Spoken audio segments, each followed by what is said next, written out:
सबका साथ, सबका विकास, सबका विश्वास को एक बार फिर दोहराया। लेकिन ये कैसा साथ है और कैसा विकास है। गीता आजाद।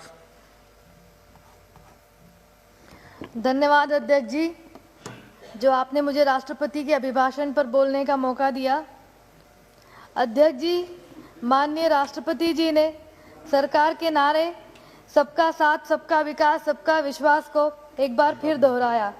लेकिन ये कैसा साथ है और कैसा विकास है जहां हमारे देश का अन्नदाता अपनी कुछ मांगों को लेकर भूखे प्यासे रहकर इस कड़ाके की ठंड में, बेमौसम की बारिश में दिल्ली की सरहद पर कई महीनों से शांतिपूर्ण तरीके से, लोकतांत्रिक तरीके से धरने पर बैठा है। सरकार को चाहिए था कि उनको विश्वास में लेकर, उनको संतुष्ट करके अपने लाए गए तीनों कृषि कानून को वापस लेकर उसमें संशोधन करके फिर से सदन में प्रेषित करते और फिर उसको लागू करते।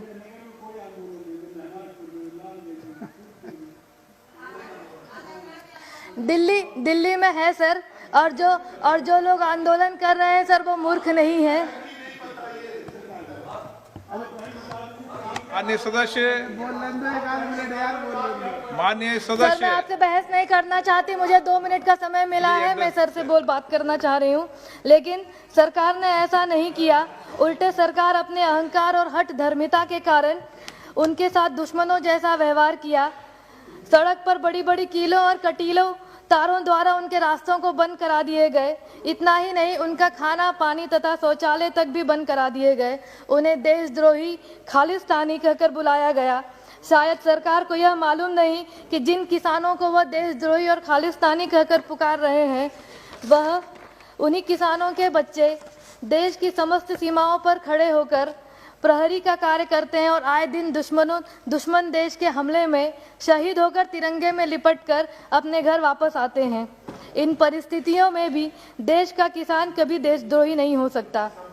बहुत ही खेद के साथ कहना पड़ रहा है कि महामहिम राष्ट्रपति जी ने अपने अभिभाषण में सीमा पर शहीद होने वाले अधिकांशतः किसानों के लालों के बारे में कोई विचार व्यक्त नहीं किया है। हमारा देश कृषि प्रधान देश है और इस कृषि आधारित उद्योगों और उपक्रमों के माध्यम से हमारी जीडीपी का स्तर हमेशा उच्च बनाया रहता है। वर्तमान में जो किसानों की हालत की गई है, वह आज़ादी के बीते पिछले 70 सालों में आज तक नहीं हुई है। महोदय, इस वैश्विक महामारी में जहां हमारे वैज्ञानिकों ने कोरोना वैक्सीन की संजीवनी हम लोगों को दी है, मैं उसके लिए सरकार को धन्यवाद करती हूं। लेकिन इस वैश्विक कोरोना महामारी में लाखों श्रमिक पैदल चलकर अपने घरों को आने को मजबूर हुए। उन्होंने अपनी नौकरियां गंवाई। आज देश में बेरोजगारी और महंगाई का आलम चरम पर है। सिर्फ गरीब लोगों को नहीं, अपितु मध्यम वर्गीय लोगों की भी, लाखों लोगों की नौकरियां और रोजगार समाप्त हो गए। सरकार ने अपनी चुनावी मैनिफेस्टो में 2 करोड़ रोजगार देने का वादा किया था, लेकिन नौकरियां देने में विफल होने के बाद आत्मनिर्भर भारत के नाम का एक शगुफा ले आई है। महोदय, राष्ट्रपति जी ने अपने अभिभाषण में बेरोजगारी दूर करने के लिए कोई ठोस पहल की कोई जानकारी नहीं दी है, सिवाय आत्मनिर्भर भारत के नाम की योजना को बढ़ावा देने के बारे में। महोदय, ऐसा नहीं है कि हमारे आप शुरू करना चाहते हैं।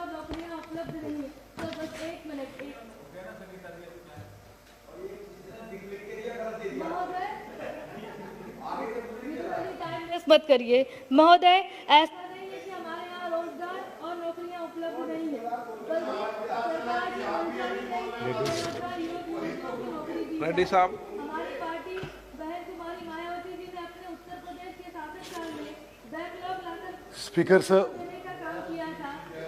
यदि सरकार की मंशा साफ होती तो सरकार भी बैकलॉग लाकर लोगों को बहुजन विचारधारा को घर घर तक पहुंचाने के लिए हमारे YouTube चैनल को सब्सक्राइब करें, लाइक करें, कमेंट करें, शेयर करें और बेल आइकन की घंटी दबाना ना भूलें।